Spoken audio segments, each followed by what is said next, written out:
updates are available from time to time from the Pfaff website, and you can actually do the update yourself by following the directions on page 26 of your manual.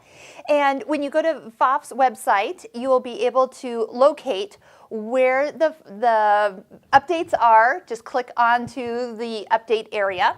You can see which version you have in your own machine by going to the settings and arrowing all the way down to the last line, and it says software version 42.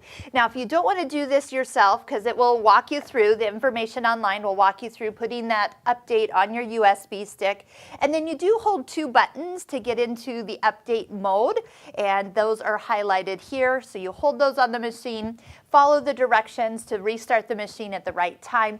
But your local Pfaff store will also be able to do these updates. Like at our store, when your machine comes in for service, we always make sure that you have the most current update, and if you don't, we go ahead and do it for you. But if you're somewhere not close to a store, you can do the updates yourself.